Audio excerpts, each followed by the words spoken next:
tensions in transatlantic relations between the United States and Europe are escalating. The Trump administration has signaled its intention to withdraw U.S. military forces from Europe, raising critical questions. Why is the administration pursuing this course of action? Why has the U.S. president not invited European leaders to engage in peace talks with Russia? What led the U.S. Secretary of Defense to declare that Europe is no longer America's primary strategic priority?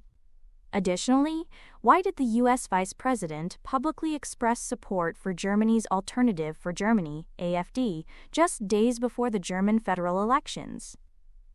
While critics argue that President Donald Trump has undermined the 80-year-old transatlantic alliance, the administration's strategic decisions are rooted in two fundamental considerations: economic pragmatism and ideological realignment.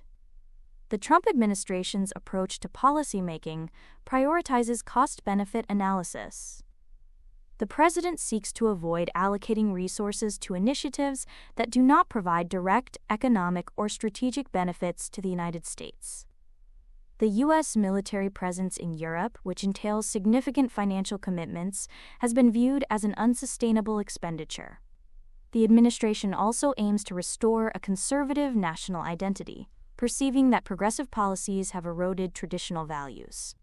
The ideological divergence between the U.S. and Europe has further weakened the justification for maintaining a strong military presence in the region. As a result, Europe is increasingly seen as neither a profitable partner nor an ideological ally for the United States. This shift in perception has influenced the administration's strategic realignment, favoring a recalibration of relations with Russia while reducing commitments to Europe. Reducing military commitments to Europe presents significant economic advantages for the United States.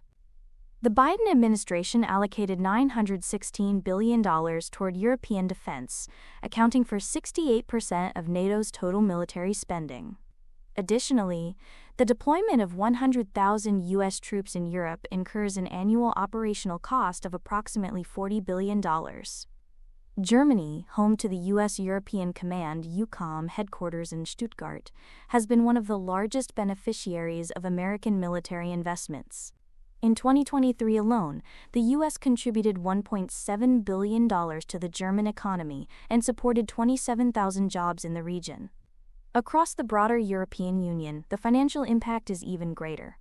A full U.S. military withdrawal would result in the disappearance of tens of thousands of jobs across Europe. Additionally, the EU would lose approximately $6 billion in direct economic contributions from the U.S. military. European defense spending would have to increase significantly, by an estimated $45 billion annually, to compensate for the security gap left by U.S. forces. I remind you that Denmark increased its defense budget by a small amount of $2 billion for Greenland security. The withdrawal of U.S. forces from Europe would free up $956 billion annually, allowing for a redirection of resources toward more strategically and economically viable regions, such as the Asia-Pacific and South America. The Asia-Pacific region is the largest and fastest-growing defense market in the world, offering significant opportunities for U.S. military engagement and economic partnerships. Ensuring regional stability in South America is critical for U.S. national security, given the shared border with Latin American countries. Increased focus on this region could bolster economic and security interests. A recalibrated approach to U.S.-Russia relations could present new strategic opportunities for Washington. Instead of pursuing costly confrontations with Russia over European security, the U.S. could explore mutual economic and geopolitical interests. By shifting away from an adversarial stance, Washington may unlock potential areas of cooperation with Moscow.